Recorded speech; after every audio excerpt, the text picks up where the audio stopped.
Òjò ni wá a ó bẹ́ẹ̀ nìkan ṣe ká o ẹni retí rí ilé yí pa. Ó ti dá mi lójú pé ẹni bínú wa èmi roko síbi á ti jẹ tó bá roko síbi á ti jẹ èmi pọn mi síbi á ti mu tó bá sì ṣì pọn mi síbi á ti mu èmi mọ ọ̀nà tó máa gbà.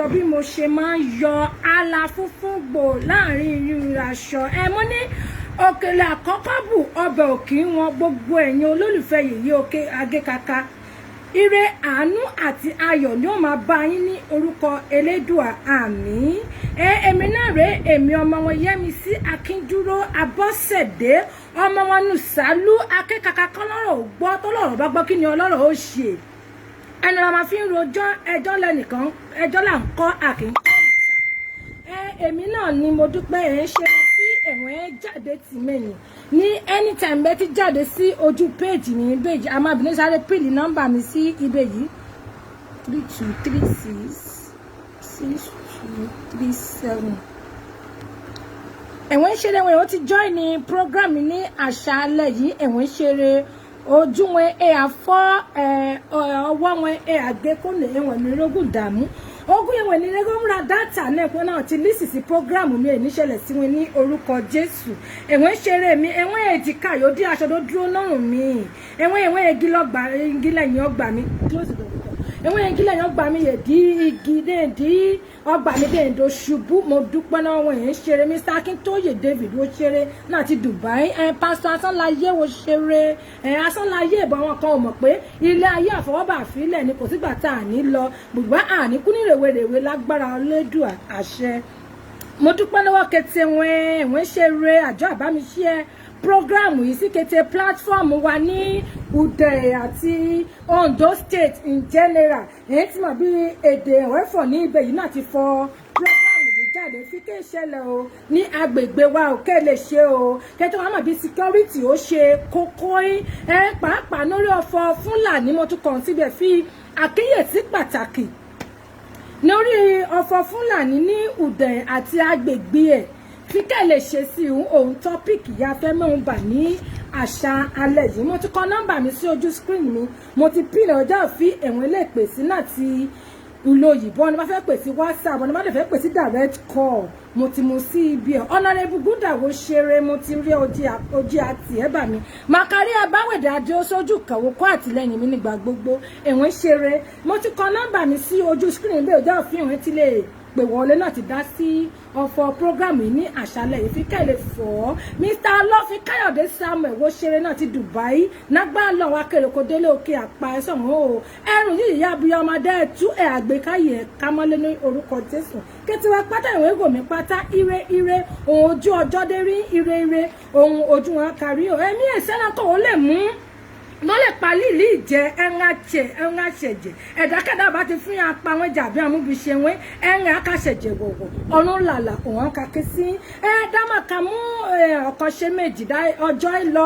ẹ̀rọ ọjọ́ ń solókù ọjọ́ ìrọbí àná olórí ọ̀fọ̀ Fúlàní òun mo bá wá ní àṣálẹ̀ yìí ní May lóṣù yóò kọjá ní oṣù kẹrin ọdún nìyí mo ti kẹun fi ọ̀fọ̀ Fúlàní ní Udare gánárà olùyọjà fi àlìsì nínú níùsì fi àwọn Fúlàní dáhà invade dáhà la àtáàkì bọ́ á ní ìgbàgbọ́ sí Ọlọ́run fi Ọlọ́run ká ṣọ́ wa Ọlọ́run náà ìfọlọ́runṣọ́ ìfọlọ́runṣọ́ ni mo mọ̀ mú kun ọ̀gẹ̀dẹ̀ ló mọ̀ mú gígí tó gbàgbé fi okú ọ̀gẹ̀dẹ̀ ẹ̀ strong o ṣó dáwa náà dọ́là ìbẹ́ ṣọ́ra wa káwa náà dá ṣọ́ ara wa pàápàá máa kọ́kọ́ dúpẹ́ lọ́wọ́ gómìnà Ondo State yẹn arákùnrin Rotimi Akeredolu fi ó ṣe okú akitiyan yóò gbìyànjú lórí ọ̀rọ̀ Fúlàní ní Ondo State dágbàgbé ọ̀fọ̀ òṣèlú dàmúkú obìnrin dáfọ́fọ̀ lójú ara wa níbi òtítọ́ ló ti ra àrífí arákùnrin Rotimi Akeredolu ó gbìyànjú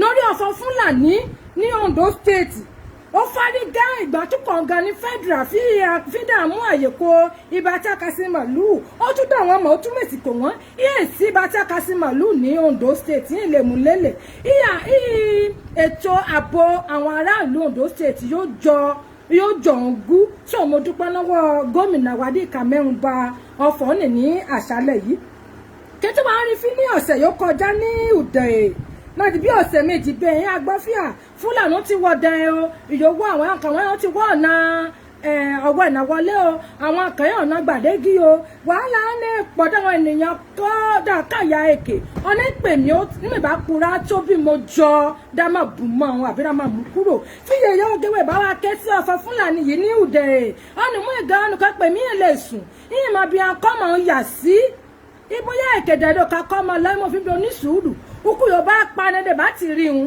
máa bá a ṣáájú ló bá la ṣáájú báyìí bí òkè tí wàá tọ́ ẹ̀wẹ́ apàdé okun lórúkọ Jésù ní Ọlọ́run yìí mi àbá àmójútó òun immediately mi dàkún gbé kọ́ mo make findings ní findings mo já fún mi lè reveal bí oyè màtọ́ ní ìdájọ́ fọ̀ mi lè dá ọkọ nínú ìnójú program ṣùgbọ́n madam oyè màtọ́ ní ìjọfọ̀ náà àwọn èyí jẹ́ léṣe ọ̀nìyàn orí ìcháàjì ètò ààbò ní Ondo State àti Udare ní ìgbìmọ̀ pé ó fi akẹ́kọ̀ọ́ mi sá iná àwọn ènìyàn dá máa kó àyàtẹ̀kẹ̀ ìyẹn wọ́n gbìyànjú ìjọba gbìyànjú lórí ọ̀rọ̀ àti dààmú àwọn Fúlàní yìí dá máa ṣe ìpalára kó Ondo State kẹtọ́ àmọ́ bí àwọn yèyé wa àgbẹ̀wẹ́ ṣe ní Udare yìí ẹwẹ́ ìlú iṣẹ́ méjì yẹ̀wẹ́ ṣe mọ̀ bí ìwé bá dẹ̀ lọ́kọ̀ àtàwọn bá wa dí ọkàn wa bá balẹ̀ fi ókè okòyà wọn lọ dọ́nà ọmọdún ṣẹlẹ̀ sí wọn fi kẹfẹ́ fọ̀ Mr. Samuel wo ṣeré long time sir happy Sunday to you Mr. Aderemi bàmí gúdà wo ṣeré méjì wà láàbí èrè yóò dé jẹ́ gúdà yìí mà tẹ́tẹ́ àjọfọ́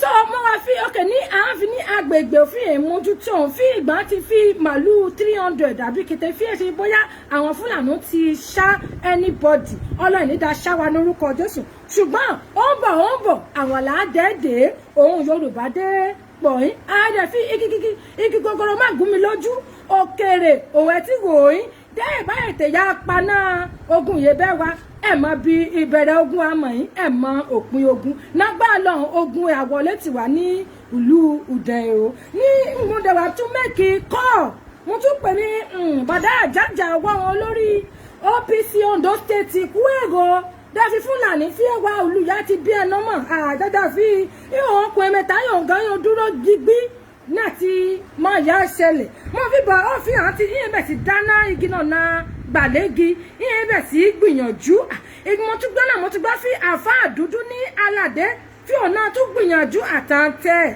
èyí mà ṣeré o àfáà dúdú àti bàdá àjájà mo fi bí ó kẹ̀kẹ́ fẹ́ ṣe sí ọ̀fọ̀ yìí o fi àmà bíi ẹ̀hún òfìfo ẹ̀hún ìmọ̀dún yàmùyàmù ẹ̀hún yíyẹ bíbẹ́ pa ọ̀nà yóò ládúró sí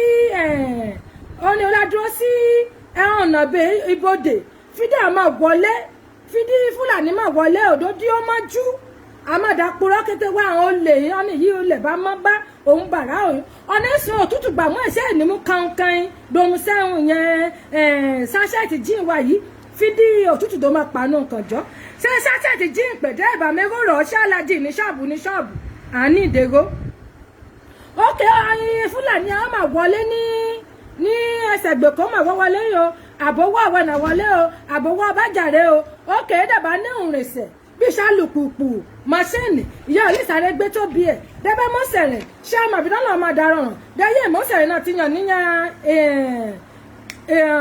ìyàbá àbí ní mtd dófin mọ́sẹ̀rẹ̀ lọ́nà gbàlẹ́gì ní àkúrẹ́ àbí dọ́ mọ́sẹ̀rẹ̀ lọ́nà omi funfun á ti ra ọ́nẹ́nì gan dó tóbi ọjọ́ àfẹ́tí lákọjú ìjà sọ àrò fíókè kẹ́ ẹ̀ lè ṣe òdù kan síbi èfè kẹ́ ẹ̀ lè ṣe kété wà á pè wọlé ní àṣálẹ̀ yìí fi kẹ́ ẹ̀ lè ṣe o ọ̀nà sẹ́lẹ̀ gbàrà àwọn ọ̀dọ́ òfin ẹ̀ ń dojúkọ ìjàwá yìí lè ń dojúkọ torí ẹ̀ ṣe kété wà ó lè jáde nínú yàrá wa fi ẹ̀ lábá fúlàní jà ẹ̀ ṣe kété wà ó ní ìmínì for instance bẹ́ẹ̀ ókè o àwọn ní ọlọ́run ti bùkún mi fẹ́ and second mi fẹ́ dá mú ọ̀fọ̀ yìí ṣe òṣèlú o dá máa fi gọ́ọ̀mẹ̀ntì nìkan níbi gọ́ọ̀mẹ̀ntì tó máa ti lè fail nípa security náà ti secure life and property àwọn citizen yẹn so it's left to the citizen náà ti defend ara wọn mo fẹ́ dí àwọn ara wa dá dé sí ọ̀rọ̀ ara wa dá defend ara wa ní Udan àti agbègbè Udan as a whole torí number one wa Nàìjíríà gan President Buhari said and I quoted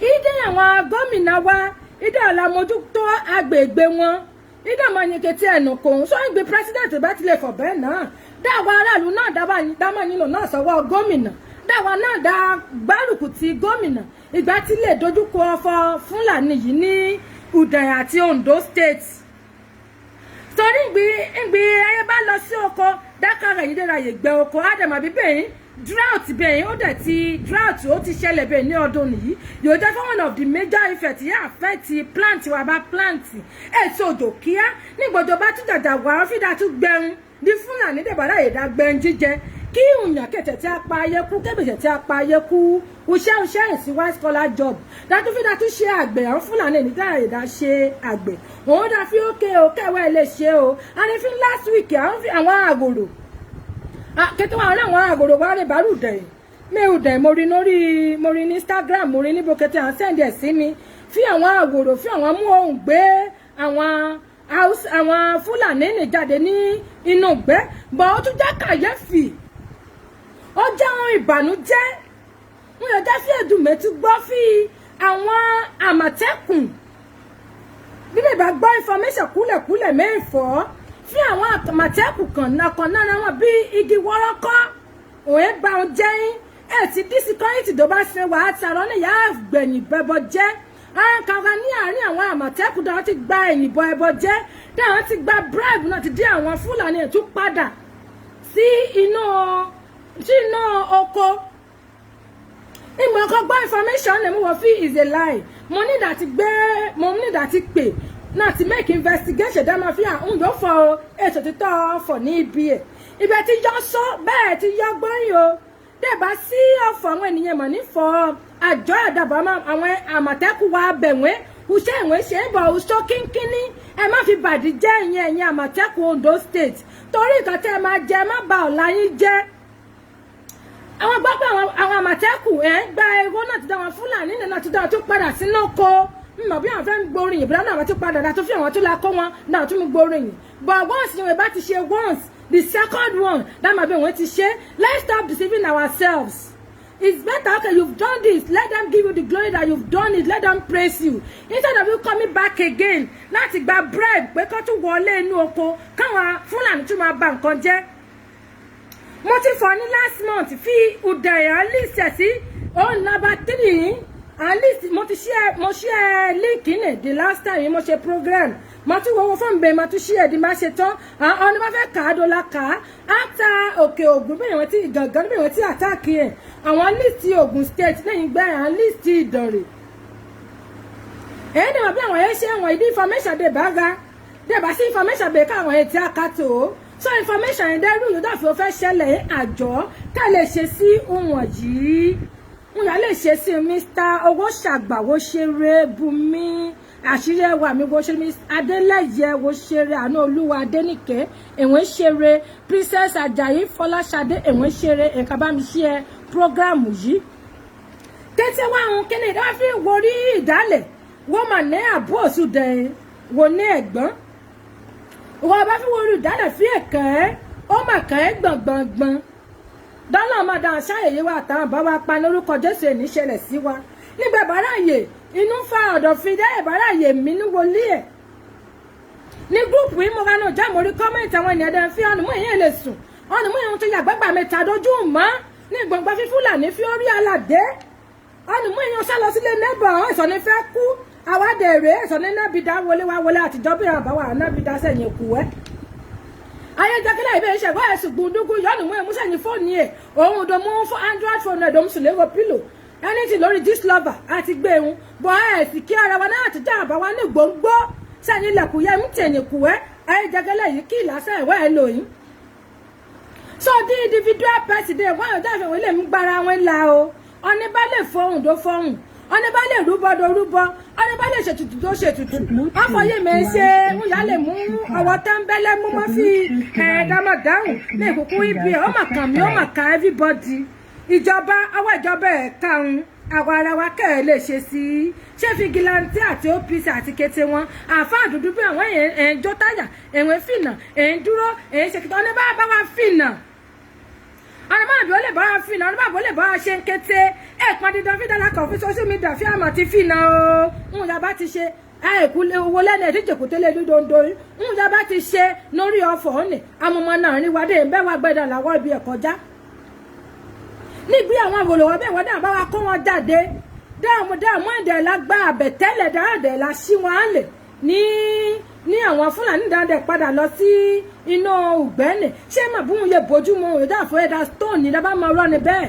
wíbẹ́ ó ẹ̀dá stone náà nílẹ̀ to death ń bọ̀ ẹ̀ níṣẹ́ jungle justice àǹfààní ní lọ́wọ́ ìjọba tó ẹ ti ń ṣe investigation lẹ́yìn ìgbà tí lè rí àwọn ọ̀nà dáàfin àwọn tó release wọn náà ti lọ sí inú Ugbẹ́ni again dábàá ti lè get information into details dábàá mọ particular officers nílẹ̀ àbí plate number mọ́tò ní a report wọn kó state government dáhùn ìjọ wọn kó Àmọ̀tẹ́kùn because I believe fi Àmọ̀tẹ́kùn ó tún yàtọ̀ sí Nàìjíríà police ẹ̀wọ̀n níta gbàrìbá fi ẹ̀ níta gbàrìbá fi hàn àjàkó àwa Yorùbá but as it is now Àmọ̀tẹ́kùn bá ti fi hàn gbàbọ̀dẹ̀ kó udẹ̀ èsì alẹ́ udẹ̀ abá Àmọ̀tẹ́kùn ní abá ń jà o èsì alẹ́ udẹ̀ abá Àmọ̀tẹ́kùn ní abá ń jà torí láìsí fámìlì wa ó ṣe kókó sí kété wa ukú ẹni wọlé tọ̀ wá ní ìgbì Fúlàní dẹ́bà gbẹ̀gà ìwọ́ ní Fúlàní kó màlúù dókó wá la jẹun fẹ́fẹ́ nígbà bá ti jẹun tẹ́bí ọ̀nà òun kó ilé tò dọ́bà tò àwọn mú wọn àṣà ń pa amọ̀dàdí ó dìgbẹ́ ẹnu dẹ̀ dáhà tètè yá lé wọn. ẹnùgbà tí a mọ civil Fúlàní ìyójá fi ókè o good Fúlàní yìí àbí bad Fúlàní ẹ sì gbà tí lè identify good one from the bad. so wọ́n bá ti rí fi Fúlàní fi wọ́n rí fi dẹ̀ máa notice àwọn Fúlàní tẹ́lẹ̀ dẹ́bẹ́ dẹran náà àtijọ́ ọ̀pánùkà ẹmú dẹran yín ayé jákẹ́lẹ̀ yìí Fúlàní gbé àdá ní ẹlẹ́nu méjì ọkà kì í sínú àpò à ń gbé kọ́ ọrùn wọ́n bá ti rí oko dúró ìpìgò dúró ti rí Fúlàní yẹn dá màlúù wá dúró ti rí fi lọ́kàṣọba kékeré náà wọn àní nà dùnbú àní ketí ẹ̀ tètè yá sákọ́ bí ọkọ́ nìdọ́là pé àwọn ènìyàn wá ní àgọ́ dáálé la bá wọn bí wọ́n yẹ kí àwọn ènìyàn wọn lápè pé ṣùgbọ́n ti lè bá wọn for now àdáni wọn náà dá trace wọn tó bẹ̀ yí ibùdó wọn dọ́bà wa dọ́là mú ẹjọ́ wọn dọ́là mú sun ìjọba torí Fúlàní à dangerous ṣèjọba bí dánìkan bá àtáàkì wọn à ń padà wá síbi à ń lapa many so the best ni fi àdálé wọn jáde wọ́rọ́wọ́rọ́ wọn fi àtáàkì wọn dára ẹ̀dọ̀ka lọ náyà àti àlàáfíà torí bí ọ̀kan lára wọn bá sì ṣe à ń padà wá síbi àlágbá ẹ̀sán lẹ́wọ̀n dáríjì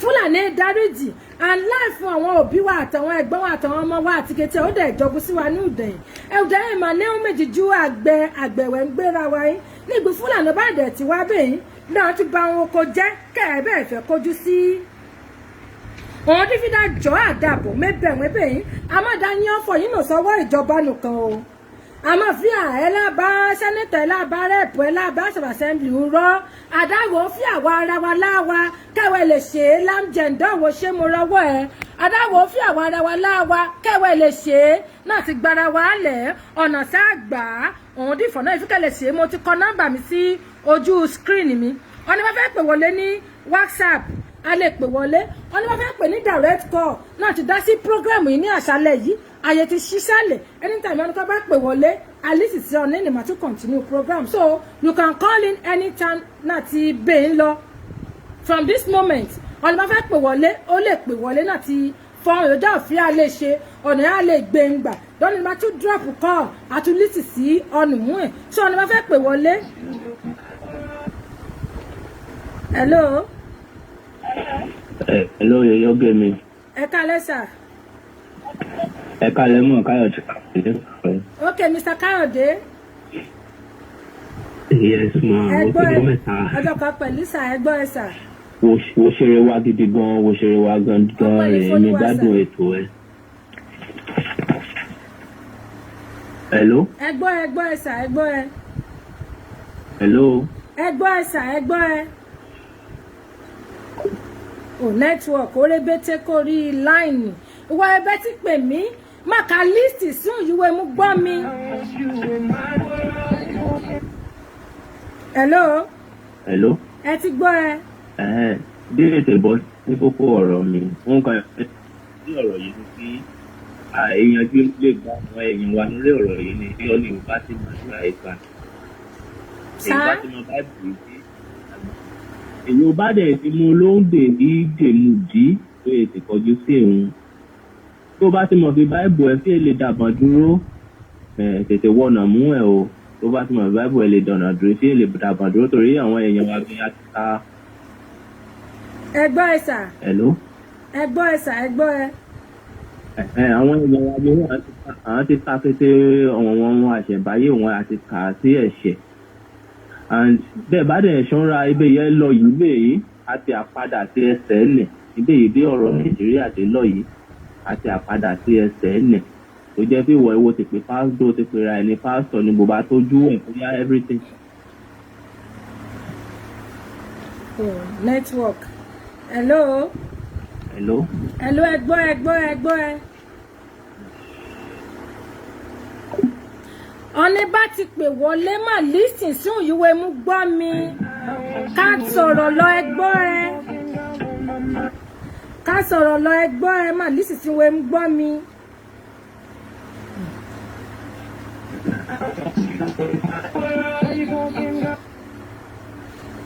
Network. Hello, sir.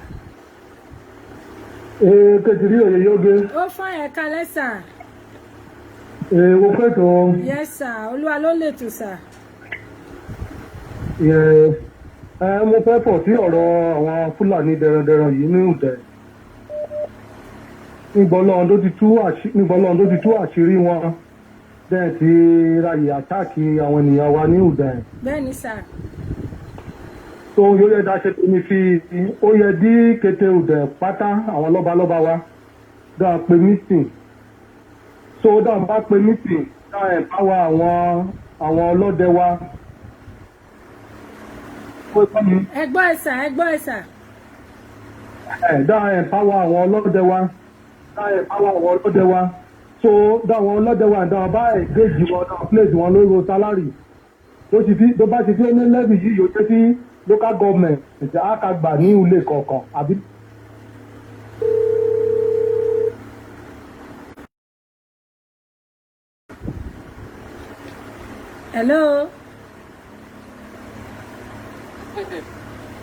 Hello, sir.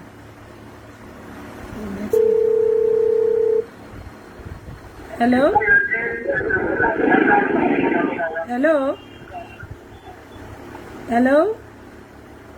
Network orebete àtúpè wọlé àti gbọ́ feed ó ṣe feed local government network náà ká jápa ká mú sùúrù kó ara wa àjọ mà bí kété wọn fẹ́ dá sí program yìí. Hello, sir. Hello, sir.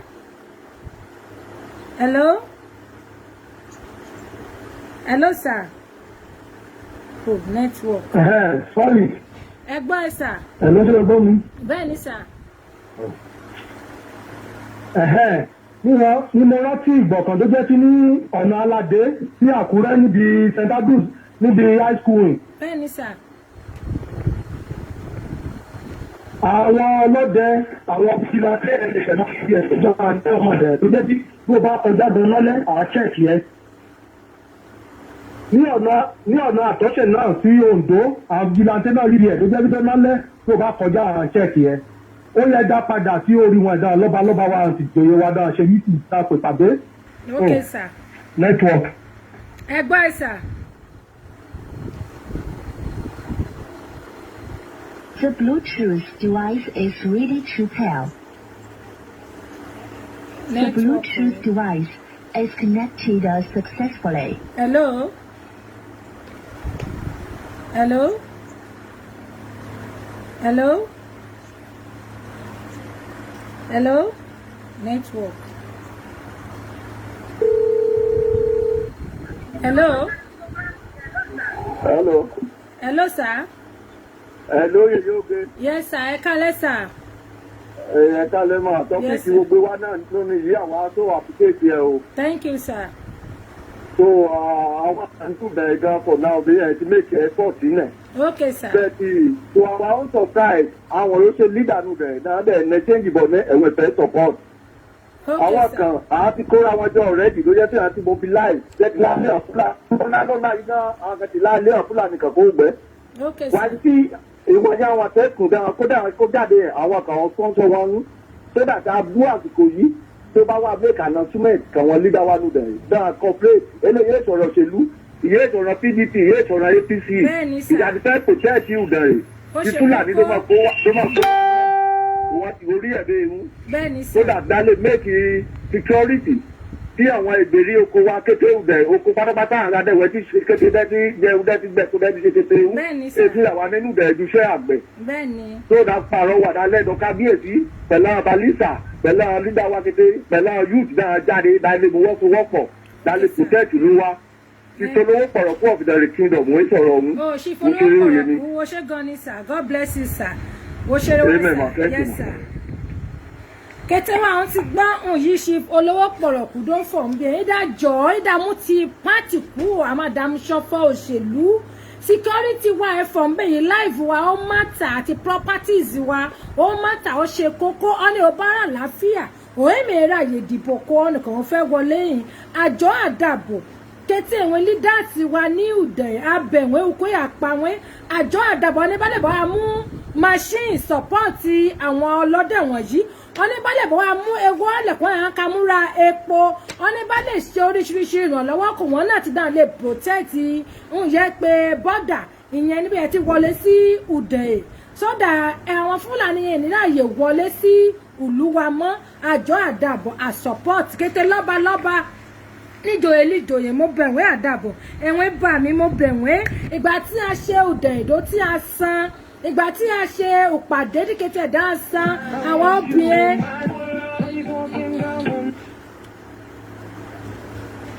Hello, sir. Hello. Oh, network yìí mà fẹ́ sanú jálẹ̀ jù. Hello, sir. Ẹ gbọ́ ẹ sà. Hello. Hello, ẹ gbọ́ ẹ sà. Hello, Yoyoge. Ẹ gbọ́ ẹ sà, ẹ gbọ́ ẹ sà. Network. Ẹ gbọ́ ẹ. Hello. Hello, ẹ gbọ́ ẹ sà. Hello. Hello. Oh. Hello, sir. Hello. Ẹ gbọ́ ẹ sà, ẹ gbọ́ ẹ. Network ọ̀pọ̀lọpọ̀. Ẹ̀dọ́ bá ti fẹ́ pè wọlé sórí ètò yìí súsẹ̀yìn kan yíwé mú gbọ́ mi díẹ̀ so that ẹnì ká takora wọn bí ẹ bá nísinsìnyí wẹ́ nẹ́tíwọ̀kì ẹ̀dọ̀ mi ó lè fast ju tẹ àbí tèmi do slow ju tẹ lọ bí ẹ bá ti nísinsìnyí ara ẹ̀ wá tòbí mi ti gbé kọ́ọ̀lù ẹ̀ mo ti gbé òun bọ̀dé má ti gbé kọ́ọ̀lù ẹ̀ ká sọ̀rọ̀ ọlọ́run wá fẹ́ fọ̀ ká fọ̀ ẹ ti gbọ́ ẹ lórí pópó ní ojú òpó ẹ ti gbọ́ àwọn fẹ́ fọ̀ máa lísì sí ara ní bá ti pè wọlé continue with whatever you want to say we are listening please. so àjọ abẹ kẹtẹwà pátá kẹtẹ ní ọlọ́dọ̀ bu uyùkònú ùdẹ̀ ẹ̀dẹ̀wọ̀n erí jẹ kẹtẹ àwọn olùkòkò ùdẹ̀ kẹtẹ olígi ùdẹ̀ abẹ̀wọ̀n pátá àtọmọdé àtàgbà wọn. Hello, sir. Hello. Oh, network. Hello, sir. Hello. Ẹ gbọ́ ẹ sà. Ọ̀rọ̀ àbòrè yìí odò kámọ́ra dímíṣẹ́ ìpè ṣáì network ò bad. Bẹ́ẹ̀ni sà. Gẹ́gẹ́ bí mo fọ̀ lọ ní sí Ayọ̀délé Samuel ń sọ̀rọ̀ yín. Yes, sir. Welcome, sir. So mi àmì lọ́ba àwọn bí àwọn ọba wa dáa pè pàdé dáa pé àwọn ọlọ́dẹ wa àtàwọn ọ̀dọ́ wa àwọn yìí tó bá lè volunteer. Okay, sir. Àti lè ṣe vigilante ní Ùdẹ̀ yàtú pé àwọn ọ̀rọ̀ ọ̀jọ̀gbọ́n ìyá lè support wọn that place wọn tó tẹ̀ ṣe small salary every month. Okay, sir. Ẹ gbọ́ ẹ sà. Salary ìyá lè motivate wọn náà ti ṣiṣẹ́ dáadáa ẹ̀ nílé ìgbàbọ̀dé. Bẹ́ẹ̀ni sà. Ni mo rántí sometimes 20 years ago either 18 or 20 years ago èsì bẹ̀rẹ̀ ní vigilante sọ̀nà Àkúrẹ́ bí ẹ̀ níbi Ìdànrè high school àti ọ̀nà tọ́ṣẹ̀ náà ń dàn yóò wọ ọ̀nà wọn. Ẹ gbọ́ ẹ sà. Hello, sir. Ó dàbí nẹ́tíwọ́ọ̀kì ìrìn ìsìn bẹ́ẹ̀ sàn ní àṣálẹ̀ yìí ń bọ̀ á ti gbọ́ àjẹ́ yìí Mr. Samuel Dofo fi bí àdá plate wọn lórí sálárì torí inú dídùn èmè mú orí jáyìn wọn ni ẹ bá fi débẹ̀ ṣiṣẹ́ dèbà gbégó èṣẹ́ ní ara èlè yà gágá sí òun ṣùgbọ́n débẹ̀ ṣiṣẹ́ tó fi àtọ́rọ́kọ̀bọ̀ á jáde ń bí ẹ̀ kí àwa ti múra fún ẹ lọ sí ibùṣẹ́ iná yà ti jọ́ iye ọlọ́dẹ akari àti wọ Àkúrẹ́ àti wọ bí àtọ́ṣe kété wọn ẹ̀ẹ́dẹ́bẹ́ tí wa àǹdá ibi ó fi kà ibùwé lọ ẹ mọ̀ bóyá àwọn tí ì ṣe nídà yìí dàbá ìṣe mọ́ àjọ àdàbọ̀ ẹ̀wọ̀n àwọn lọ́balọ́ba níjòlójọ wọn àbá wa ìlú àtún lórí wọn òlé àbàjẹ́ lórí wọn àjọ àdàbàdà mójútó ọ̀fọ̀ ọlọ́dẹ yìí ìgbà tí a padà sí ìgbẹ́ tí ṣe ní àtijọ́ dání ọlọ́dẹ ìyọjọ́ àfi akabawa ṣán ìlú dáadáa fi kàtí akasanwó kò wọ́n o ń mọ̀ bí ètún yìí ọwọ́ àgbègbè mọ̀ jà ọ̀pọ̀ ọmọ ọlọ́mọdé yìí ẹ̀tún pa òkèṣọmọ kẹ́rin ètún yìí wọ́n bí èrè lọ́wọ́ ọmọ ẹ̀ ní ìlú bà mí dé ṣe ṣe kù ẹ́ fi akéde kan ìlú fi ọlọ́dẹ máa bọ́ bẹ́ẹ̀ ìgbà tí akasanwó o ojúlé sójúlé o akasan oyè bẹ́ẹ̀ ní oṣooṣù o tó ìlú bí mo ra bẹ́ẹ̀ wọ́n 1,500 ohun ẹ̀wẹ́ san ní ojúlé kọ̀ọ̀kan kó ọlọ́dẹ yín ní oṣooṣù yín ló ṣe fẹ́ 500 ló ṣàpò àpò mẹ́ọ̀mẹ́ọ̀ ohun akásán kó àwọn ọlọ́dẹ nójúlé dáka gbà ní oṣooṣù dáka musango kò wọ́n èrò yìí dẹ̀ rèé dáma kó jẹ́ dáná sí the right channel torí ẹni san bí ènìyàn débẹ̀ sanwó dáka mdíta ráìsì jẹ àti ṣíkìnì so ètò security ó ṣèyọjọ́ àfin àjọ díkẹtẹ wa dàgbà rùkùtì dàmójútó òun torí dọ́là máa dí gbégbègbè dẹ́ẹ̀ bàbá mi máa gbèsè ẹ̀yìnkùlé ọ̀nà ìní mà ní sàn dọ́là máa dàgbé aburú sí ẹ̀yìnkùlé wa ọ̀nà bá fẹ́ pè wọlé náà ti dá sí program yìí ní àṣálẹ̀ yìí àjọ àpèwọlé náà ti dá sí program yìí. Hello. Hello. Hello sir ẹ gbọ́ ẹ sir. Wọ́n tó dà wá. Network. Ẹ gbọ́ ẹ. Ọlọ́dẹ náà tí Adábẹ́ ti lọ́dẹ dà tó bẹ àwọn àbáwá àwòrán ẹ̀. Àwọn àbáwá àwòrán ẹ̀ náà ṣèbí mo gbọ́ ìtòwé ṣojú mi mo gbọ́ ní ìtàwọn fi àwọn ibodè wa náà jùlọ ẹ̀fí onúyàn àṣẹ ti dógún máa wọlé. Àwọn ti lè ṣe irú ẹ̀ bẹ́ẹ̀ náà wọ́n. Àwọn ti lè ṣe irú ẹ̀ wọ́n fẹ́ ìdílé kan kọ́wọ́ wọn. Tó dára tún mẹ́lẹ̀ náà dára tún múra àwọn ọlọ́dẹ dáwákàtí kọ́ lọ́dẹ jọ. Àwọn Fúlàní ẹ̀wọ̀n ìmọ̀ ẹ̀rọ ọlọ́dẹ náà sì kò yan aráàyè ohun ẹ̀yẹ bá wọn kò ní ìgbàgbọ́ ní ọ̀dà sáìdì wọn mà bẹ̀rẹ̀ ọlọ́dẹ. But ìfàyà àwọn àbáwọ̀ àwọn ẹ̀dá bá sì lè sà lórí ẹ̀ tí àwọn wọnú gbẹ́ ìjà bá lè ṣe tí àwọn ṣe. tó o bá lé wọn sẹ́yìn náà díẹ̀ a tún lè di fọkànbalẹ̀ ra kan wọn lọ́dẹ tó o kàn yín mo tún lè pọ̀ sí wọn náà ẹ̀yìn òwò ṣeré wá gidi gan o ọlọ́run wà pẹ̀lú ẹ. àmín adúpẹ́ sà àwa tún ti gbọ́ àìdíà Mr. Ọlọ́fín Káyọ̀dé ìdàbẹ́ àwọn àgbààgbà ìmọ̀ní tán lórílẹ̀ o ẹ̀ṣẹ̀ṣẹ̀ làgbà ẹ̀sọ́ nídẹ̀ níṣẹ̀ṣẹ̀ èṣù yọ́lọ́ olú yọ́lọ́ déṣẹ̀ mú tẹ́ ẹ̀kọ́ àwa ń gba àgbà western religion yẹ pé kìrìsìtẹ́nì àmú ìṣẹ̀ṣẹ̀ wa àdọ̀kọ́nà I believe Jesus Christ is the Alpha and Omega bàbá pé ìṣẹ̀ṣẹ̀ náà àmọ̀dàkókò nù láyé àtijọ́ náà tó ń tọ́ mo gbọ́ ẹni tàn fi ogun fi èèwọ̀ dẹ̀ mo dẹ̀ ti bìlífù náà bẹ̀ fi ogun fi èlé wọ̀ dẹ̀ torí ní júù 12 ìgbà fi ọ̀gá àjà kí á mo ká mọ̀ mi kó mo ga ìdọ̀yàwó ká ní júù 12 yín mo jọba ẹsẹ̀ làbámu dẹ̀ torí afẹ́ ogun èèwọ̀ dẹ̀ á ti ní bìlífù wọn ẹ̀ ọ̀nùkàn ẹdín mẹ́fà báyìí yẹ ní àwọn àgbàgbà wọn yàn ti jẹ irú yàn ti jẹ ògìrì yàn ti bá wọn jẹ mo ti bìlífù ìṣẹ̀ṣe ó ti ga àjọ mẹ́bẹ̀wé ẹ̀ẹ́dẹ̀ẹ́bẹ̀wé kété wa pátákẹ́tì ọmọ màkànrè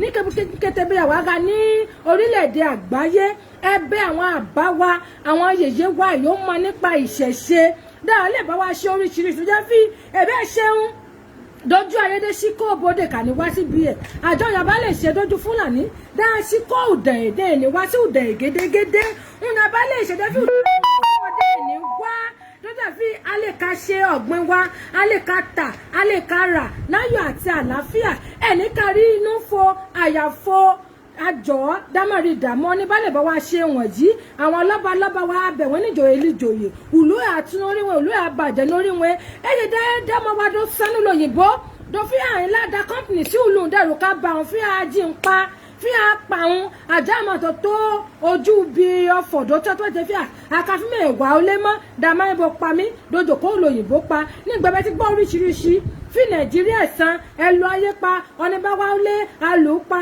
akidnapu ẹ̀ kété wọ̀nyí bẹ́ẹ̀ tí ní bẹ́ẹ̀ èso nífẹ̀ wálé àti invest kété wá dẹ̀ pé fi èsì jésù ṣẹ́ èso kan ṣo ọ̀nìnà ọlọ́dẹ̀ ti bùkún kẹ̀ lọ́fíìdọ̀ ń bùkún àwọn ènìyàn náà ti dá kọ́mpìnì àlẹ̀ nígbà wálé pẹ̀dá bá lù ú pa àjòkóṣù lù ẹ̀ àjọ àdàbọ̀ àbá àmójútó ọ̀fọ̀ yìí àbára mójútó ohun tó láfẹ́dùn lù wá san àwọn àmàdàn ọlọ́run tó wá fi dà wá san ùdà ẹ̀ san àjọ àdàbọ̀ àbá àmójútó ọ̀fọ̀ fúlàní ẹ̀wọ̀n àbá wa ọ̀nà ọ̀dà fi dàbá ìdèbà ní android phone àti gbọ́ program yìí jọ dàbọ̀ tó bá jọmọ kékeré báwa mú wọn yìí ẹ̀ fún ìyáfọ̀ èyí o báwa mú wọn àbá báwa mú wọn mọ̀mọ́ báwa mú wọn ẹ̀gbọ́n báwa mú wọn kété olè pátá fún ìyáfọ̀ lórí program yìí ó bí akẹ́kọ̀ọ́ yìí o àdá leverage ara wa náà ti take care ọ̀fọ̀ yìí eléwòdà ọlọ́ọ̀bá bùkún àjọ àdàbọ̀ mo ti fi mẹ́ẹ̀dá kọ́ bọ̀ mi bẹ́ kẹtẹ́wẹ́ pátá in general kẹtẹ́wẹ́ olúkòkò dà ìpátá kẹtẹ́wẹ́ olígi kẹtẹ́wẹ́ yẹn ṣe granite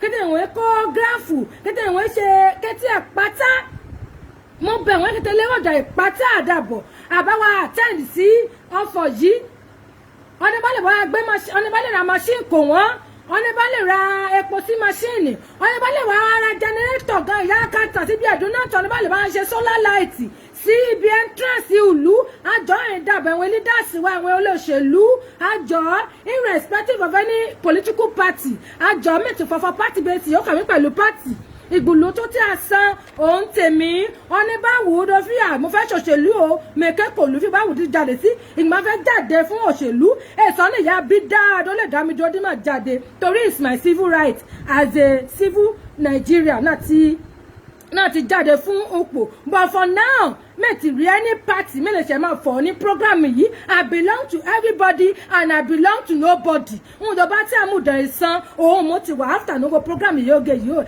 mọ ìyá àṣẹ náà o dòdò bá mọ́ náà láti fi èmi fẹ́ jáde fún rep o right mi èyí mo fẹ́ jáde fún senator o rep mi èyí right mi èyí mo fẹ́ jáde fún house of assembly o right mi èyí but for now mẹ́tì wà ní two political party the PDP ọba ṣeun tó bá pè mí máa yú the APC ọba ṣe tó bá pè mí máa yú the SDP ọba ṣe tó bá pè mí máa yú AAC tó bá pè mí máa yú and for everybody ọ̀nẹ́bàdà ẹ̀ṣẹ̀ olùkà ọmọ lè pè mí ní máa yú yìí díwọ̀ ẹ̀ṣẹ̀ olùkà ọ̀hún tùjú mẹ́yà gbù ẹ́ díwọ̀ ẹ̀ṣẹ̀ ọ̀dà ẹ̀gá díwọ̀ pè mí mẹ́wàá gbù ẹ́ díwọ̀ ẹ̀ṣẹ̀ dáadáa díwọ̀ ní good record may associate with failures ọ̀nẹ́bà ti ní good record mẹ́bà ṣe yín so ọ̀nà bá wù ú tó ṣe inú ẹlẹ́dẹ̀ inú ẹ̀ gbé sí òun yìí mo wà áfítà bẹ́ẹ̀ ni fi àjọ ọ̀fọ̀ Fúlàní yìí ìgbà tí a bá mi mójútó ní Ùdẹ̀ àjọ mi bẹ̀wẹ́ tó lè ní solution àjọ àdàbọ̀ àbáwá dìde sí nígbà mo pé bọ̀dá àjájà ìyẹn wọn lè kà mọ́ sẹ̀rìn lọ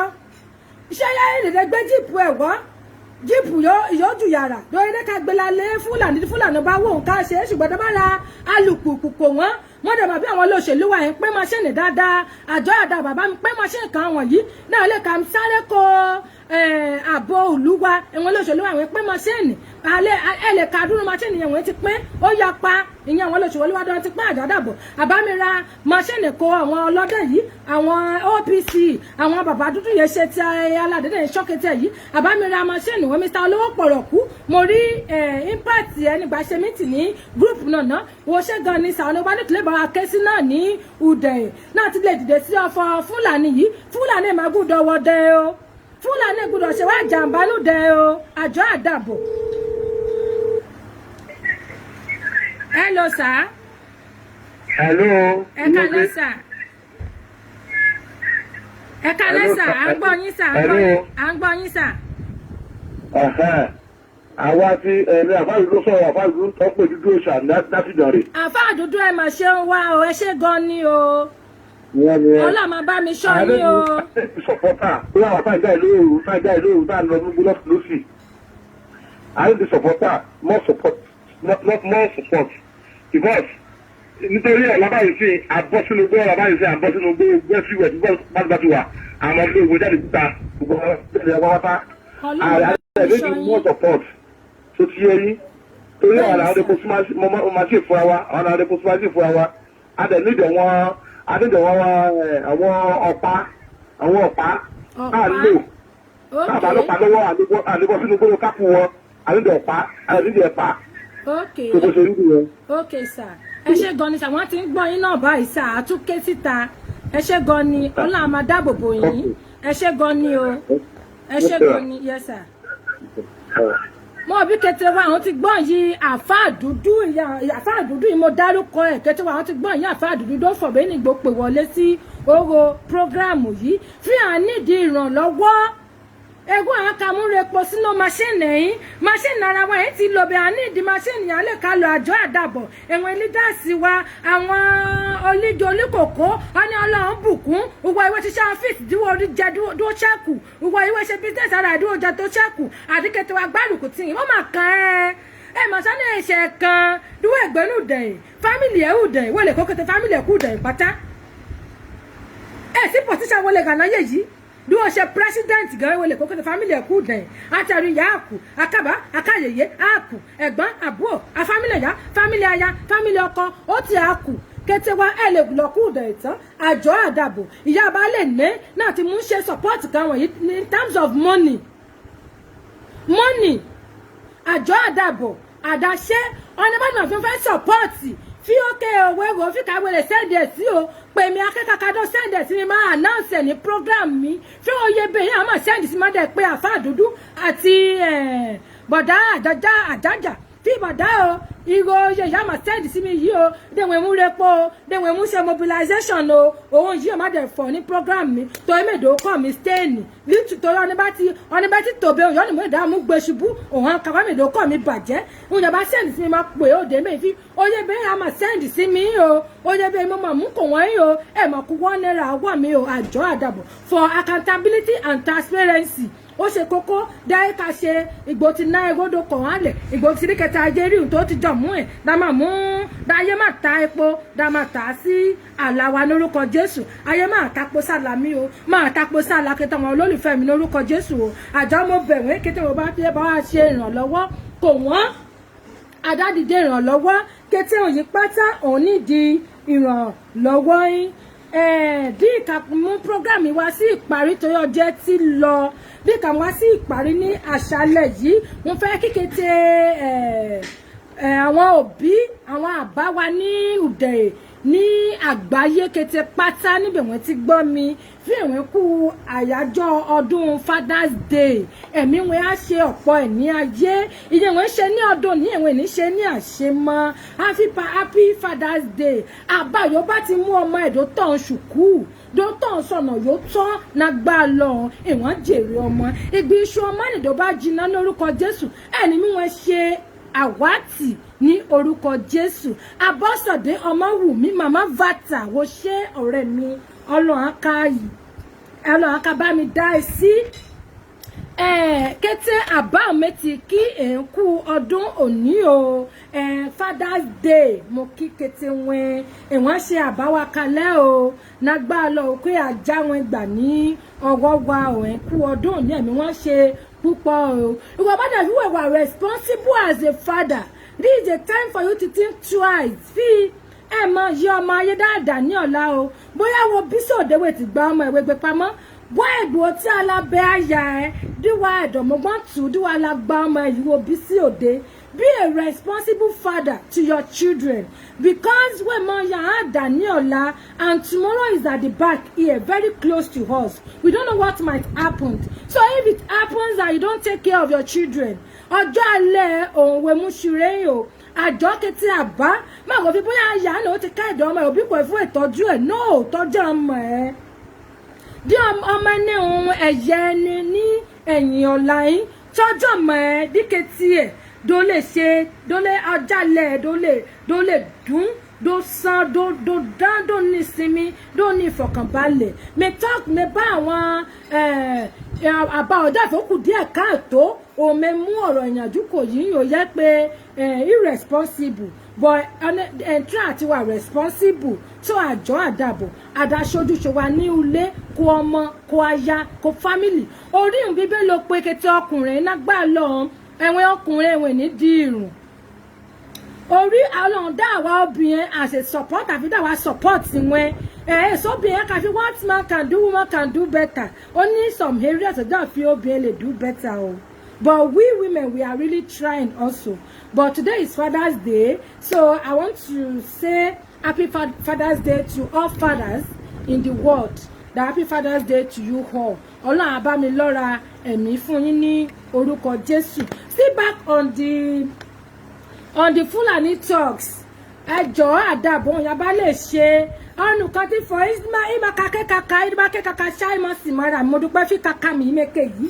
Emu positive result jáde nágbára lọ àti nágbára wọn àtìlẹ́yìn mi akẹ́kàkà ìmẹ̀kẹ́ ní emu positive result emu jáde ní Ùdè àti gbọ́n ènìyàn tí pèdè ń contribute fi ókè dáṣẹ́bẹ̀ yìí dí àyípadà rere bá wa ní Ùdè nágbára lọ àyípadà rere àwa kárí aburú àyípadà sí aburú ẹni ṣẹlẹ̀ sí wa ní orúkọ Jésù ṣáàkà growing amádẹ gbàgbé fún àwọn honourables wa àwọn representative wa á dìbò yàn wọ́n sí ibi ẹ̀yìn fídà láṣẹ ojú wa nílé ìgbìmọ̀ aṣòfin yálà nípa ti ilé ìgbìmọ̀ aṣòfin àgbà àbí ti kékeré yẹ pé assembly ní state àgbà a ní senate adẹ̀ ní rep nílé ìgbìmọ̀ aṣòfin a má gbàgbé fi àyàn wọn síbẹ̀ náà ti la ṣe aṣojú kò wáyé fi kí ìjọba kẹtọ́ sí wọn látọ̀dọ̀ ìjọba àyẹ́ pé allocation wọn náà ti federal àbí náà ti state èyí mọ̀ bí ní láti àṣẹ analysis performance wọn ní ibẹ̀ yìí bẹ́ẹ̀ mo ti ní àwọn ọjọ́ àfẹ́ ẹjẹ́ ṣiṣẹ́ ní láti ẹ̀mẹ̀tì náà òtún ní ti ní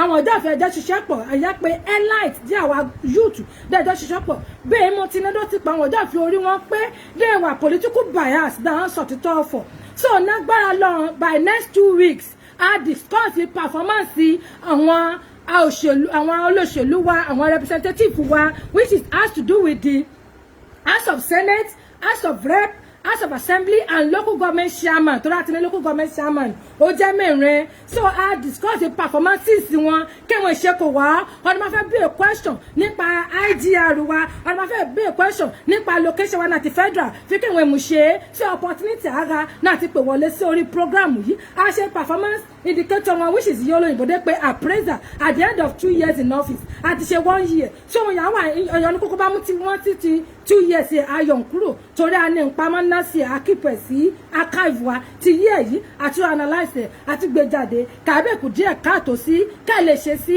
kẹ́ẹ̀tún lè kí wọ́n fẹ́ àtúnídìí ẹ má gbàgbé fi àdìbò yàn wọ́n láti la ṣe aṣojú wa yín ọjọ́ ti là ayé àtijọ́ òun ẹ ti mú búrẹ́dì kó wa nómi ọbẹ̀ jẹ yín ayé jákẹ́lẹ̀ yìí kẹtì ẹ ti gbọ́n ẹ ti travel out of the country ẹ ti rí ìyẹn ṣẹlẹ̀ ní ìlú mú ẹ ti rí fíwẹ̀ ẹ̀nù ná ẹ̀ nànà ẹ̀ ní kété ṣùkú ẹ̀sán kẹtì agbọ́dọ̀ ká fọ̀ yín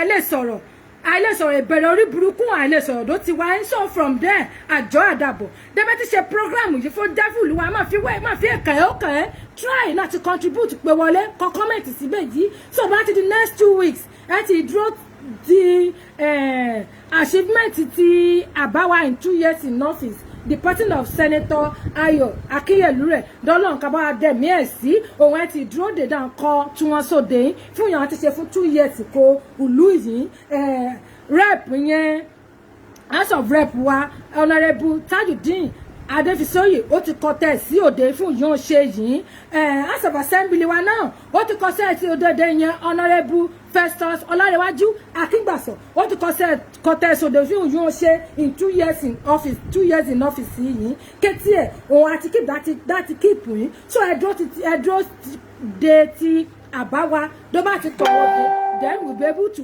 analyse and discuss about it there might be a question we can ask them questions. A lè bí a question fi okay o ibi ebe ka ti ṣe okay ti rí o so ṣe kò wá with your personal money o so ṣe kò wá pẹ̀lú federal government allocation that can divide it because many people can pè mí bá ní fíìmù ó jẹ rep bá ní fíìmù ó jẹ senator bá ní fíìmù ó jẹ house of assembly nobody fit make any comment about them the medical program come here call in talk you are not there to tackle me I'm not in position of Honorable Tajudeen. I'm not in position of Senator Akinyelure. Neither am I in position of Honorable Festus Akingbaso. They are there to represent us. If there's anything you don't know, when I'm having my program here, you can put a question straight to this place and you can call in to contribute to this program. This program is not my program alone. It's just a program wine, collective program. We are all in this.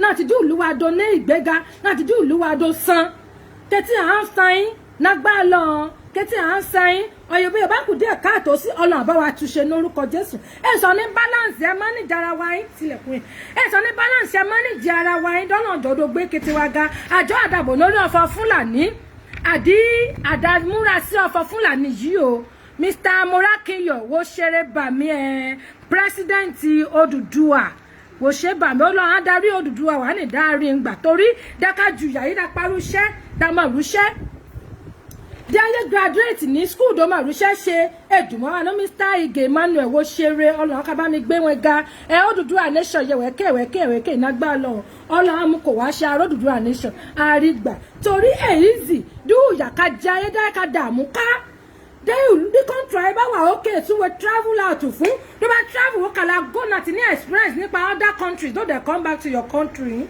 but the country bá ti san wá wò fi okay o let's move out tó bá tó embassy bẹ́yìn embassy okun pẹ̀lú ọmọ Nàìjíríà yóò fẹ́ sá lọ ọdún mọ́ ìdá bá mú kó gẹ́ ẹ̀mjọ yìí wọ́n wálé àjọ àdàbọ̀ tètè á san mo fẹ́ dé aká mi wọ́n dáfíà rẹ̀ bá àwọn ìbẹ̀rù gbójá abíyámọ́ èso ni ya gbọ́ fún wa òfin kàbí ọkọ mọ̀ sí àjọ ẹ̀mọ́kan wọn balẹ̀ náà fọ Fúlàní ẹ ti ṣe ìgbésẹ̀ ní orí ọfọ Fúlàní nì nágbàlá akọlẹ́tà sáwọn aṣojú wa adà akọlẹ́tà sáwọn yọ Ọlọ́run tó mú kò ní ìdẹ̀yìn tó jẹṣẹ́ kò tó mú tẹ́bí lè ṣe máa fọ nǹkan tó bá ní èrò yìí wọ́n ní èṣù wọn nìkan Ọlọ́run kò Ọlọ́run mú ewé nìkan tó lè ràn many people ọwọ́ so abẹ́ àwọn ẹ̀jọ́ àfi Ọlọ́run kò dán jẹṣẹ́ kù. Yes, it's on WhatsApp. That is WhatsApp. Adelana Samuel. His WhatsApp number.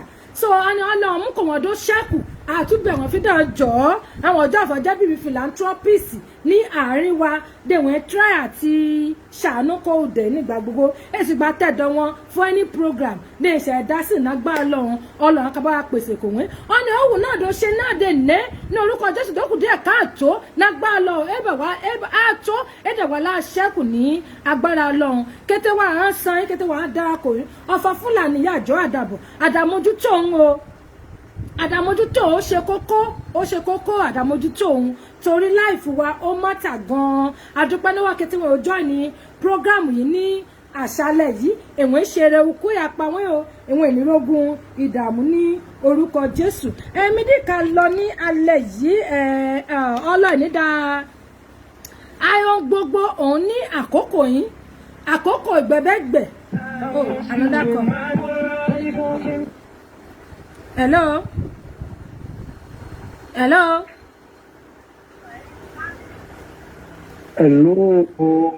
Hello sir, ẹ gbọ́ ẹ sà. Ìyá akíkàtà di ọlọ́rọ̀ bá fẹ́ gbọ́dọ̀ gbọ́. Ẹ kálẹ́ sà. Ẹ mọ̀ o. Yes sir. O mọ̀ pé ètò Olúwa ló lè tún sà. network yẹn gbà. Ẹ gbọ́ ẹ sà, ẹ gbọ́ ẹ sà, ẹ gbọ́ ẹ. Thank you very much. Ó ṣe gan yèmí lórí ọ̀rọ̀ òdè. Ẹ gbọ́ ẹ sà. Ó wù mí dé ọba wa Àgbógbómọ̀jà òkè sọmọ kẹrin. Ó wù mí dáwọ́ yìí wọ́n fi àwọn àgbààgbà ẹlẹ́wù ẹtù yòówù dáadáa àti ẹ̀pẹ́ àárọ̀ àti ọ̀dọ̀ fún inú àwọn àgàdì rẹ̀. Hello sà, ẹ gbọ́ ẹ sà. Nẹ́tíwọ́ọ̀kì yìí pẹ̀lú. Ẹ gbọ́ ẹ o.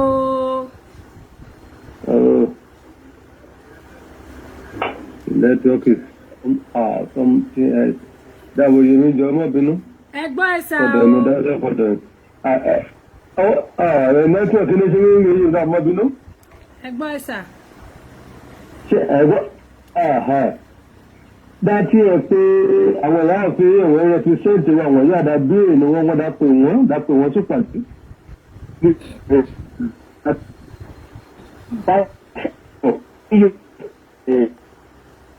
Nẹ́tíwọ́ọ̀kì ní ìsàn o.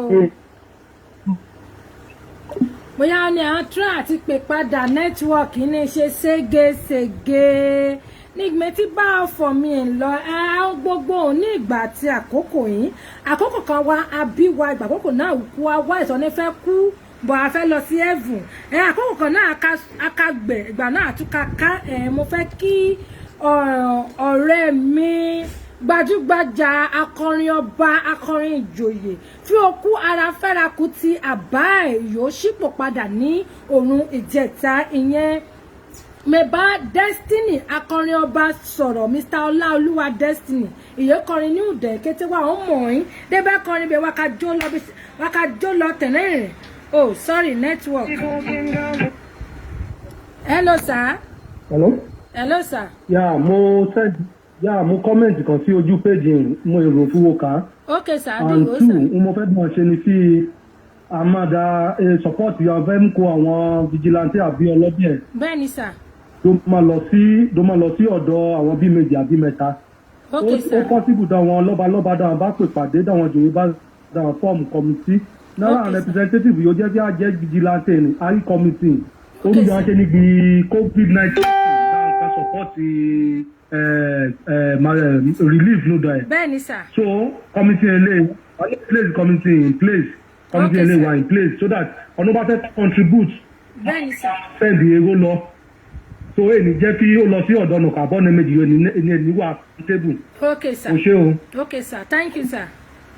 A tún ti gbọ́ brilliant idea náà tẹ̀dọ̀ brother wa Mr. Samuel fi àwọn yóò ṣe committee fún COVID-19 gbẹ̀díkẹ́ tọmọ wa nílé lóko dẹ́bẹ̀ sí support ìdarí nọ́mà gidi ìgbẹ́ni yìí àfídà tún lo àwọn committee ní so máa try máa pe secretary kábíyèsí ìyẹn dádì mi Mr. Àgbélùsì láti bá ń tò ní orí ọ̀fọ̀ yìí so that a lè lo the same account number ẹ̀ náà ti generate fund yìí then we tell them about the accountability also so that a lè ka mú ìwúrí bá àwọn ọmọ wa náà ti dá sùn Yorùbá pàtẹ́yìn pẹ̀lú ọ̀fọ̀ Udai infusion so ìgbẹ́tí bá ọ̀fọ̀ ọ̀nẹ̀dẹ́ tí bá ń lọ fi dẹ́tí bá ń wá ní fi Destiny akọrin ọba ẹ̀yìn bá ẹni bàjẹ́ ò lórúkọ Jésù òkú ara fẹ́rakù ti àbáyọ̀dẹ́fọ́ yìí tó ṣípò padà ní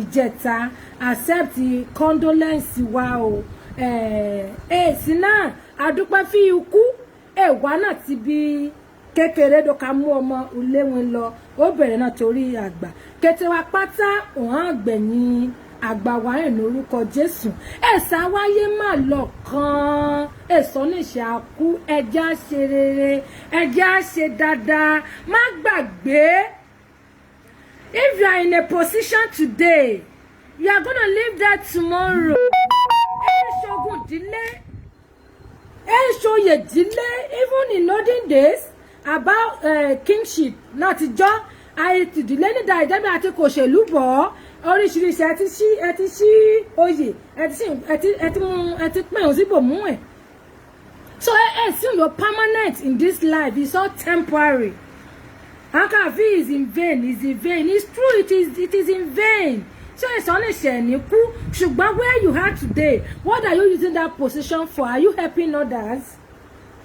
How many lives have you touched nípa position yìí wo ga náà ní? Let's look into all this and try to amend our ways. We have long way to go, but what can you do for your people? What can your people say about you when you are no more?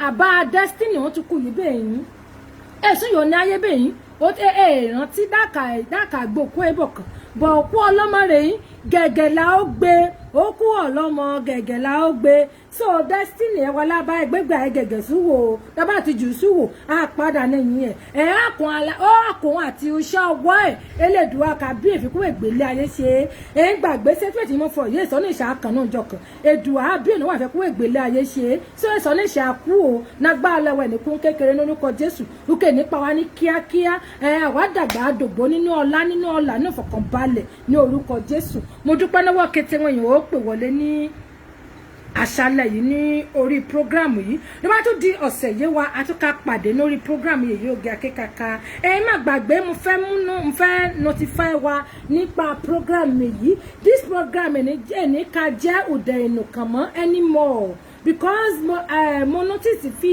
fine náà wọ́n dà wọ́n láìkí prógrámù yìí o but me try àti blend díẹ̀ so that a lè wà kẹta ayálè kárí káàkiri níwà limited sí language wa nìkan àwọn ènìyàn pè mí ní other local government ní Ondo state fí àwọn náà fẹ́ ká participate so bí adé mi ṣe general Yorùbá bí ká fọ fí àwọn èso ní ìṣẹ̀gbọ́ Yorùbá náà wáyé ti lajú èso náà gbọ́gbà mọ́ ìkẹ́ máa ń brókì sí máa mú búrìdì sí máa mú dẹ̀yìn sí àkúrẹ́ ọ̀bá jábọ́ sẹ́yìn máa mú sí so díkẹ́ tí ẹ̀dọ́wọ̀n ènìyàn kan wọ́n náà fẹ́ ká try àti ká complain fi ibi ìbá san ní ìlú wọn ọ̀nà yé san títí yé san ìgbà tí a bá wà bẹ ìjọba wọn ọ̀nà kan ẹni ká ṣèpèlé àwọn representative wa mélòó ṣèpèlé àwọn representative wa o rísíbí ní mátí mẹ́pẹ̀ wẹ̀wọ̀n náà ní dọ́bà dọ̀la kí mi tí a la bá wọn fi ṣùkú ẹ̀sán kí mi tí a la bá wọn kí mi tí a pè lórí program fi ọ̀nà ẹ̀sán ẹ̀ lè ka mẹ́kẹ̀ pè wọ́n bá ká pè wọ́n sí àkíyèsí fi ibẹ̀ yòókù díẹ̀ káàtó ẹ̀ ṣe dá ká mẹ́pẹ̀ wẹ̀wọ̀n ẹ̀sán ní fẹ́ dá mẹ́pẹ̀ wẹ̀wọ̀n tó ní gbẹ̀wọ̀n ìdìbò kò wọ́n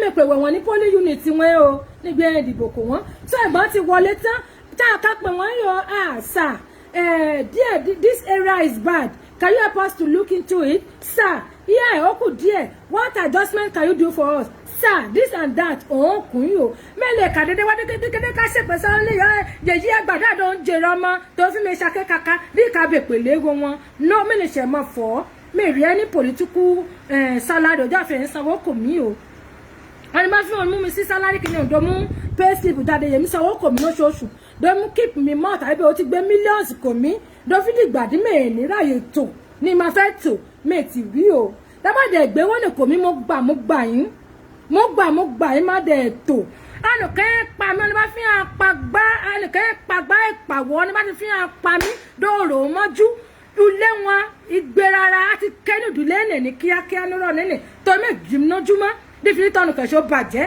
méjì rí tó ti fi ní mọ́tò dòwó ulé lulẹ̀ yóò kọ́ méjì rí dòwó rí àbí di mọ́tò dò ní azẹ́mi ọmọlọ́mọ yá bí mẹ́fìdúkú dò pọ́ ọní bá ti rọbí sí mi ò ẹ̀rọ afẹ́fẹ́ òun ẹgbẹ́ gidi lọ yín ọ̀bàrà nǹkan akaba mi ká wọn sọ̀rọ̀ kẹ́tẹ̀dákẹ́dẹ̀ bá bí jáde lóbìnrin àbá mú abẹ́gbẹ́ jáde dọ́fí mo jàkọ́ òdẹ̀ àbí mo jàkọ́ any person fi di dole le freedom fi on fẹ́ rọbí sí mi ubi akaba mi ṣẹlẹ̀ sílẹ̀ onene keta ne bele ti rore ko mi pẹ̀lú gbá lọ ure akaba onene torí iwájú apa ebiti dere sí keta ne bá ti rore ko mi iwájú aka lọ yin oni bá ti da burú sí mi o aburú aka dunu lọ onene ni kíá tó ní ìlòkù sílé mo dúpẹ́ lọ́wọ́ kété wọn lórí ní ẹ̀wọ̀n yóò tì mẹ́yìn nágbà lọ́run ojú yà tì wọ́n ẹ̀wọ̀n àrí ìdààmú ukú yà pa wọ́n àìsàn yà wọlé tì wọ́n lórúkọ Jésù kété ṣe ẹ̀bẹ́ ti ṣe pátá wàá kan ní lọ síwájú ẹ̀wọ̀n àṣẹrẹ́gbẹ̀wọ̀n ibi ìyá gbẹ̀wọ̀n ẹ̀bẹ́ ti náwó ẹ̀wọ̀n ìní náà lórúkọ Jésù go and sit down there you are not wanted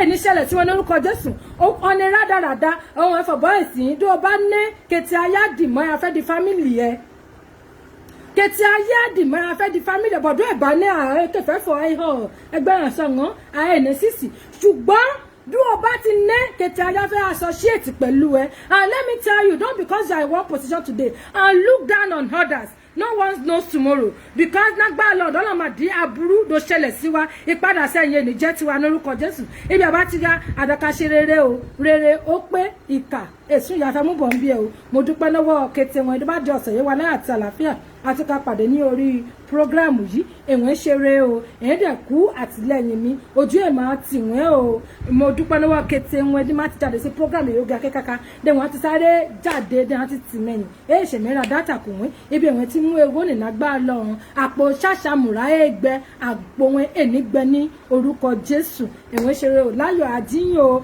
ẹ̀ àsùnlẹ̀kú lọ́wọ́ mo dúpẹ́ náà kété fún àtìlẹ́yìn wọn o ló bá dọ̀sẹ̀ yìí wa àtúkà pàdé díkà dágbé lórí tòmí má gbàgbé àti dákọ̀ mi orúkọ mi ò Yẹ́misí Akíndúró ọmọ wọn ní Ùsálú ọmọ ọ̀gára mọ́là ọmọ pákóbúrin ọmọ pànájàre ẹ̀wọ̀n ṣeré ojú àtìwọ̀n ọmọ wọn ní Ùdẹ̀ ọmọ wá òun mòrè ọmọ múlà méjì ojú ṣẹ̀yẹ ọmọ mẹ́nẹ́rùn àfi ajá wẹ́wẹ́ méjì òun mo mọ̀ rìnrìn o ẹ̀wọ̀n ṣeré o mo dúpẹ́ náà Mr. Donald wo ṣe you are doing well my sister God is your protection always I have a suggestion o oh what is your suggestion please.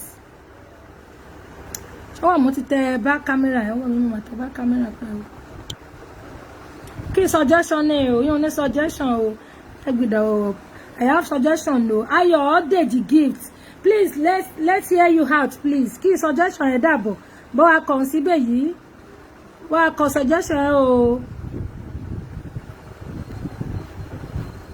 so náà ìpẹ́ náà ìjìnà program yá di abala kí ló ń ṣẹlẹ̀ ládùúgbò wa ohun program yìí ló fẹ́ dà ní àìpẹ́ náà ìjìnà yìí abala kí ló ń ṣẹlẹ̀ ládùúgbò wa dálé ká gbọ́ information òkè ṣẹlẹ̀ ní Àkúrẹ́ o ké ṣẹlẹ̀ ní Lẹ́lùjí o Oǹdó o ké ṣẹlẹ̀ ní orí omi o abala kí ló ń ṣẹlẹ̀ kẹfẹ́ pé ìjọba sí send pictures videos dálé gbé sóde ìjọba o àjọ àbáwá ṣẹbẹ yìí o àbáwá túbọ̀ ṣe o torí welfare wa náà ẹ̀dẹ́ dìbò yan wọ́n dùn tó lè rọ̀ wá àná lálẹ́ ní ṣùkú lùkà hospital lùkà ẹ̀ẹ́dí àwọn yèyé wa dí ọjọ́ wọn ní lọ síwájú ètò health ó ṣe kókó empowerment ó ṣe kókó kẹtì ẹ̀ pátá òun ẹ bèrè fún yín méjì ojú fún suggestion sister mi ẹ̀yìn o because I'm done here tonight sister Gift you can always message me or call me on my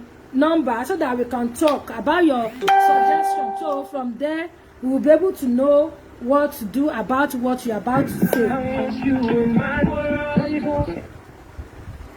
Mo ti dágbére lórí program o ṣé pè mí o ọ̀nà ò fẹ́ contribute yín o network ìsàn. Hello sir. Hello. Hello, Yemi Dabo. Ṣé o gbọ́ fún mi clear? Me gbọ́ ẹ sà loud and clear. Ẹ gbọ́ ẹ sà. Okay. Number one, mo kí o kú iṣẹ́ takuntakun Yemi. Ọmọ ọdún kájú wá ṣe o. Àmín. Mo rọ àwọn ènìyàn wa ní òdòdó òdè níyẹ̀wọ̀n. Àwọn gẹ́gẹ́ mo rọ yín ò dáadáa bọ̀dá jọ ojú ìyá alákàndé ní ṣọ́ọ́rọ́. Orí bẹ́ẹ̀ ni. Lọ́wọ́ yára yìí ọ̀rọ̀ yára. Hello.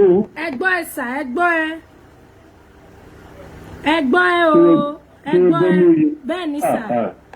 Mi ojú ìyá alákàndé ní ṣọ́ọ́rí ojú. Ṣé ẹwọ̀n ìyá àdìbò yàn dáfọ̀dá ká represent wa wọ̀nyí ẹ̀mọ yẹ̀wọ̀n represent o I'm very sorry ẹ̀mọ yẹ̀wọ̀n represent olùmẹ̀kẹ̀tẹ̀ ó ti collapse olódì oh God èrò network ṣe pẹ̀lú lẹ́yìn. Ẹ gbọ́ ẹ sà o ẹ gbọ́ ẹ sà. So olùmẹ̀kẹ̀tẹ̀ ó ti collapse èsúná èsúnmi èsọ̀nà kétékété ọ̀nà bẹ̀rù ẹgbẹ́ ti di jágájágá. Dividends of democracy kan ṣe wọ́n ìsílù bẹ̀ lórí àwọn ọmọdé ọ̀dà dàbọ̀dà ẹjọ́ ọ̀dà kò lówó yàrá yìí. Yorùbá nation now èsù mú èyẹ wájú ẹ̀ o. Àwọn ti mú wá jùyà náà ti 1999 títí tó bẹ̀ yàrá yìí ó yà. BU governor, BU senator, BU rep, BU house of assembly, chairman local government, all these councillors, all of them are criminals. They are criminals.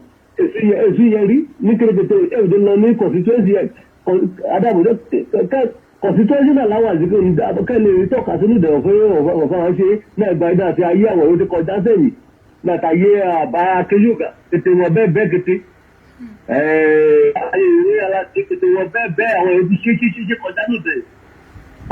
ẹ̀rọ ìdàgbàgbé onídọ̀ẹ̀ àwọn ìdàgbàgbé onígbọ̀ yàgà yìí bẹ́ẹ̀ àti sẹ́nẹ́tọ̀ àní rẹ́pù àwọn méjì náà tó gún kan ẹ̀. Èsì kẹ̀kẹ́ ìyá rí o, èsì àmàdàpọ̀ tán ní jẹ́ o, àmàdàpọ̀ tán ní jẹ́ gẹ́gẹ́gẹ́gẹ́, èsì kankan ìyá rí níbẹ̀.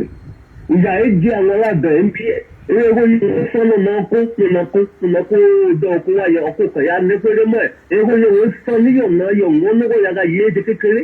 Ọ̀nà gbọ̀gẹ̀dẹ̀ wọn ní èdè gbọ̀gẹ̀dẹ̀ wọn lọ́kọ̀ àgbèrè olówó yìí gbé kòkó wà àgbèrè olówó yìí gbé gbá wà àgbèrè olówó. Kí ọ̀nà lè gọ́ èrè sí gọ́ọ̀mẹ̀ntì kan yìí sọ̀rọ̀ yọ̀ wọ́n o. Ẹgbọ́n ẹ̀ sà. Hello sir. Nẹ́tíwọ̀kì ti rébé táìmù ti kọjá lórí ètò yìí ní àṣálẹ̀ ìjọba ti di ọ̀sẹ̀ yìí wa akásọ̀ lórí ego wa allocation oríṣiríṣi kẹ́ẹ̀mù ṣe ọ̀nà sẹ́ẹ̀mù ṣe kẹ́ẹ̀ ti lò ó àkàbí èrè má dẹ̀gbọ́n mi fi analyse performance wọn ni o bá fẹ́ ṣó ẹ̀dùn ọkàn ọ̀nà fẹ́ sọ̀rọ̀ táìmù ara àti pè wọlé ní òǹjọ́ nìyí so mo dúpẹ́ náà pé tí wọ́n dá ká fi ó tún dọ̀la alẹ́ ti lẹ́ láyọ̀ ajíyìn ó dìgbà.